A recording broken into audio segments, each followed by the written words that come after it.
I first made my millions of dollars. The first time I ever became a millionaire was with Webcam Studio. Oh, really? I didn't know that. Yeah, this is how I first ever made money. I mean, I was a kickboxing world champion, but kickboxing's not boxing, right? Yeah. So I'd make like $100,000 a fight. You fight 2 or 3 times a year. You pay 20% to your manager. You pay taxes, but you're not rich. So you get like 30 to 40% of the money. Yeah. And I didn't consider myself rich, like 30, 40 grand chunks, twice a year, maybe 3 times a year. Living in London rents, need a car. Mm-hmm. You're trying, like you're not rich in any way. And that's actually the reason I retired, because I woke up one day and I thought, I'm giving 6 hours a day of absolute focus and energy to this. And I believe I'm smart enough that if I put that much tenacity into something else, I can be a multimillionaire. I truly believed that. I was like, I've realized now I've reached the pinnacle of kickboxing. My choice is either to change over to MMA, which I was offered to do earlier in my career, but at the time, the kickboxing contract paid more money. I had to pay the bills, so I went with kickboxing. Change over to MMA, learn to wrestle, change over to UFC, blah, blah, blah. But this is also like 7, 8 years ago where even the UFC didn't pay the money it pays now. Mm-hmm. But the UFC still doesn't pay that much money from what I understand. No, if you're like top 5 or champion, yeah. But most of the dudes you're going to see there in the prelims, they're getting 10 grand a fight, 9 grand a fight. It's nothing, right? Mm-hmm. So it'd be like starting my career all over again. And at the age of 28, I thought, I don't have the gumption to start again. I've been through hell for this. I've broken my hand 8 times. My ribs have been broken. Mm-hmm. I don't want to do this all over again. So what do you do when you realize that, hey, maybe I don't want to keep fighting? I decided to get rich. What does that mean to you? When you're sitting there, you're getting, $30,000, $40,000 kind of net on a per fight basis. Is rich to you like, hey, I want a couple $100,000, $1 million, $20 million, $1 billion? I wanted 30 or 40,000 every month. 30 or 40,000 every month. So about $500,000 a year, give or take. Okay. I thought if I had that much money, I could do whatever I wanted. Okay. That's what I decided. So what's step one that you do? So step one is, maybe that's how we ended up here together, my friend. Step one is decided to be very logical about it. Chess player, right? So it's like, I want money. What is money? How do banks work? How does credit work? What's fractional reserve banking? All these things we now know to be the biggest cons of the century, right? So I'm sitting there researching money for days and days and days. And then I get more mad because I'm like, whoa, money's trash and I don't have any. Now I'm really annoyed, right? I thought like everyone else did that, everyone puts their money in the bank and the bank takes some of other people's money and lends it out. I didn't know they invented it from the sky. I still at that point thought money was linked to gold. I didn't know nothing. So I'm learning all this stuff and I'm getting really angry. I'm like, now this is really annoying me.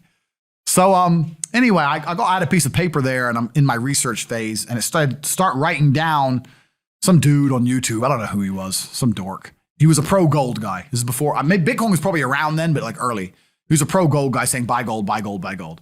And he was saying the difference between an asset, a liability, et cetera, et cetera. So I started trying to write down what I had. I was like, I have an apartment, I have a BMW. I'm in good shape, but I already use that for fighting.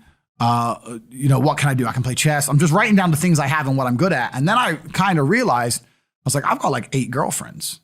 But because I was traveling the world, and if you win, you get a ring girl. It's kind of like she's banging the winner, right? You win a world title, you get to choose the ring girl you want. It's pretty easy, right? So I had a girlfriend in Slovakia, I had a girlfriend in France, I had a girlfriend in England, all these girlfriends. Do they know about each other? No. Okay. But they find out pretty soon.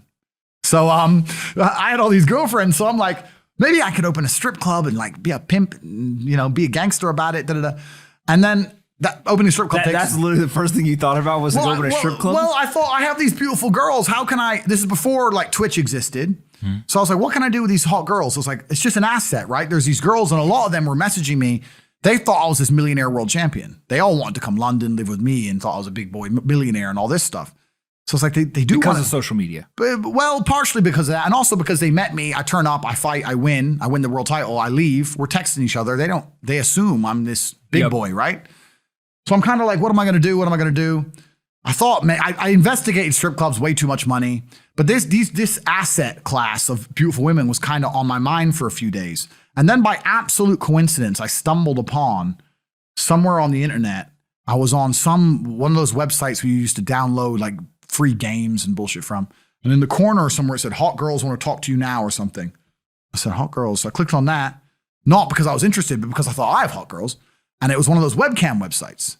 And I was like, so these girls sit here and talk to dudes for money.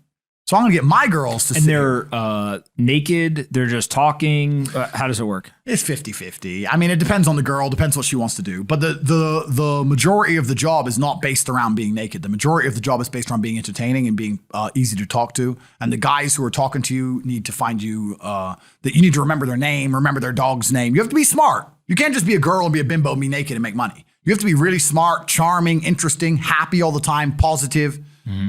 And I thought, I'm going to try this. So I messaged all 5 of my girlfriends, told them I had a job for them, explained to them what I was going to do. I was going to launch this company. 4 of them agreed. All 4 flew in, sat them around the same table. They were all like, who's she, who's she, who's she? I'm like, well, you're all my girlfriends. 2 more left. And then 2 stayed. And that was the beginning of my little attempt at a webcam empire. And I put the girls there. And my role in it all was I did all the tech side of stuff, which was the first thing, of course. And then also, and I get called a pimp a lot. But and the reason I use the term is because I don't see it as a negative term. I see it as positively inspirational and motivating person. I'd motivate the girls. I'd make sure they did their job properly. If they had a bad day online, I'd come up with a good excuse for them. Oh, it's been a football game. It's been really busy. Don't worry. You're so beautiful. Don't be upset. You did better than her. You did the best today. I keep everything organized, put the schedules together, all that kind of stuff. And is it hard? It's hard because women have to want to work for you. Okay. Women have to want to obey you. That's what's hard. And you don't do that. This is one of the biggest misconceptions. I really want to clear this up. People in the movies and stuff, pimps are like aggressive, mean men. Complete opposite. Pimps are more like James Bond. James Bond's a pimp. He sleeps with a girl to get information. He doesn't care about her. He is absolutely and utterly a pimp. He doesn't hit her.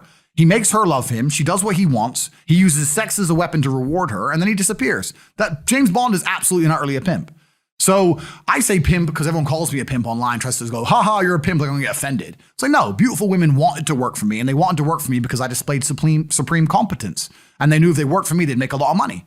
So whenever I was out, I'd meet a waitress and say, well, you're working 10 hours a day for pennies. You can work 10 hours a day for me, make 10 grand a month, 20 grand a month. And over time, I just build up this big little empire of webcam girls. At one point, I had 4 locations, 75 girls working for me. And I was doing. And we say locations like, explain what goes into a location. I just rent houses. All right. So you rent a house, and in the house, you just literally, hey, go live here. There's like technology set up. Yeah. And then you can basically just sit in front of the computer and literally be on the other end of one of these webcams. Yeah. And guys are paying by the minute, by the hour, whatever, to talk to you. Yeah.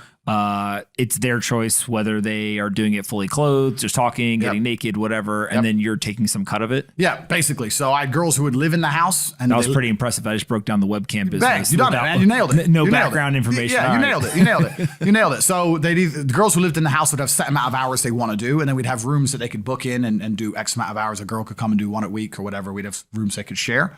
And then, very much exactly like you said. They'd go online, they'd do their hours, they'd have their regular customers, they'd get their money. And then I'd take around half of the money, around 50%. You take 50%. Around 50%. Okay. Is that high or low compared to the rest of the industry? I'll tell you why it's very low. It's low because every time a girl would quit and try and do it by herself, she'd make a fraction of the money overall because she hasn't got the instruction. She hasn't got the motivation. She's just lazy with it, right? And women have a very different mentality to money than men. If you show a woman how to make $1,000 in an hour, she'll think, I only have to work an hour a week. Whereas if you show a man how to make $1,000 an hour, he thinks, I can make $18,000 a day. That's the difference between us. So if I had a girl working for me making $20,000, she got 10, I got 10. If she quit, she'd make 3 for herself, if that.